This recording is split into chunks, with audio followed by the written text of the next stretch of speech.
Olá, meu caro amigo e seguidor.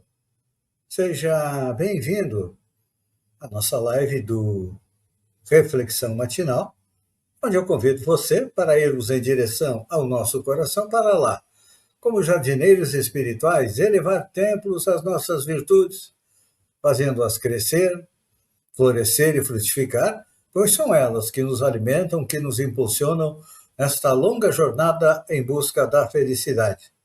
Jornada esta que não começou na atual encarnação, não. Já tivemos centenas, milhares de encarnações sobre o planeta, nos 5 continentes também, em todas as raças.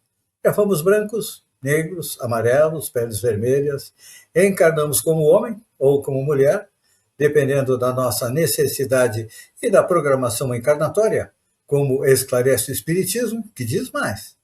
A felicidade tão sonhada, tão buscada, está próxima de nós. Só que para colocá-la dentro do coração, precisamos arrancar dele a erva daninha dos vícios e defeitos. Então, nesta segunda-feira, dia 27 de abril, vamos colocar mãos à obra? E para nos auxiliar, nada melhor do que uma passagem dos evangelhos. Hoje é do Evangelho de Marcos, onde ele diz o seguinte: E Jesus, respondendo, disse-lhes: Tende fé em Deus. Vou repetir as palavras de Marcos. E Jesus, respondendo, disse-lhes: Tende fé em Deus. Isso significa que muitas vezes as dificuldades na concretização de um projeto elevado que nos afiguram inamovíveis. Parece que a gente não vai conseguir alcançar, não é? Começamos por reconhecer-lhes o peso inquietante e inestimável dos companheiros que acabam por destacar-nos a importância dele. Como a dizer-nos que é preciso renunciar ao bem que pretendemos fazer. Quantas pessoas não dizem isso para nós? Não, não faz. O mundo não precisa disso. As pessoas não reconhecem. E às vezes a gente acha que é um obstáculo intransponível, não é? Mas é. Só que tem uma passagem dos evangelhos que diz que não cai uma folha de uma árvore sem que haja o consentimento de Deus. O que é uma folha numa árvore? É uma em milhões. O que é uma árvore numa floresta? É uma em milhões. E Deus, através dos seus atributos, um dele é onisciência, ou seja, sabe tudo, na hora da dificuldade, Deus intervém. E uma porta aparece. As circunstâncias nas quais o problema com que nos defrontamos, numa questão construtiva, é julgado insolúvel. Aí a gente se inquieta e, não raro, especialistas no assunto comparecem junto de nós apontando a impraticabilidade da solução. E a obscuridade cresce, porque as sombras não querem que a gente evolua, que a gente se transforme num espírito melhor, e nem que a Terra evolua. Eles querem manter a Terra sob seu jugo, não é assim? Mas, mais uma vez, o que acontece? Deus interfere e desponta uma luz.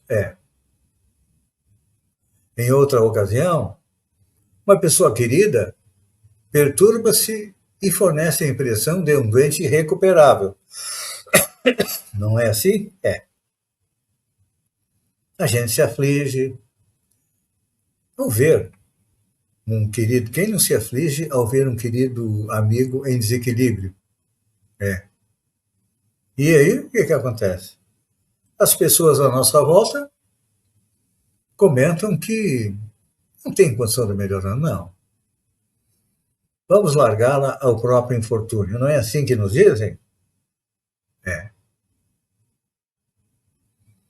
Mas Deus coloca tudo isso por terra e determina, então surge um remédio.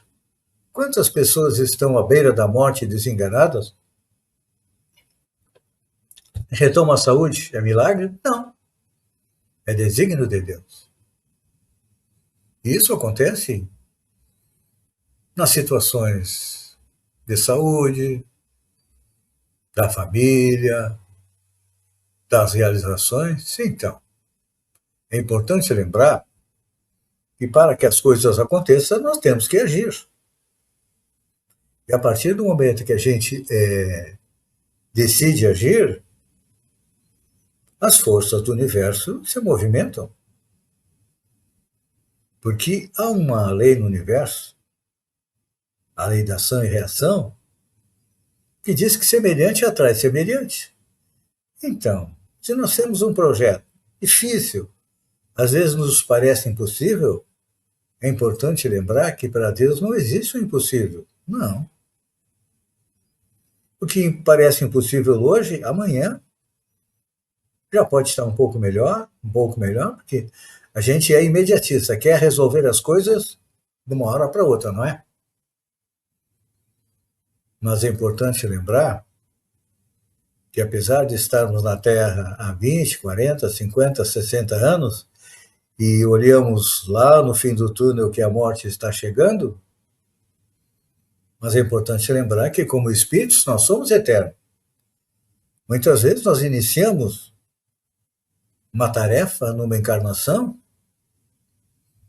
e voltamos depois novamente para concluí-la numa outra encarnação. Porque aí o que acontece?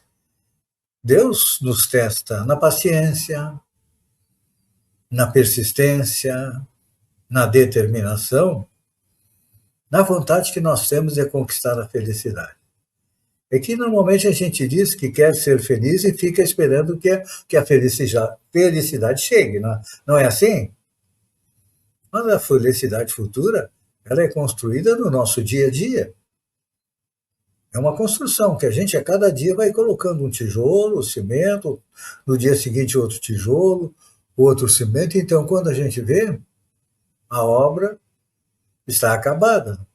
Por isso que Marcos nos relata as palavras de Jesus. Tende fé em Deus. Eu pergunto, qual é o tamanho da sua fé? Muitos vão dizer que não tem fé, diz que outros têm um pouquinho de fé, mas lembram que Jesus disse, se tiverdes fé do tamanho de um grão de mostarda, fareis milagres. É que, infelizmente, a nossa fé ainda está bem menor do que um grão de mostarda. Mas a fé é uma planta que a gente rega com os nossos próprios esforços. Cada um de nós tem nas mãos a possibilidade de construir um futuro, positivo ou negativo. Depende de cada um de nós, porque nós temos livre-arbítrio. Mas, como você está comigo aqui, na reflexão matinal, com certeza estamos juntos, eu construindo o meu e você construindo o seu futuro, compreendendo melhor as leis que regem o universo e as lições do Mestre Jesus. Pense nisso. Enquanto eu agradeço a você por ter estado comigo durante esses minutos, fiquem com Deus e até amanhã, no amanhecer, com mais uma reflexão matinal. Um beijo no coração e até lá, então.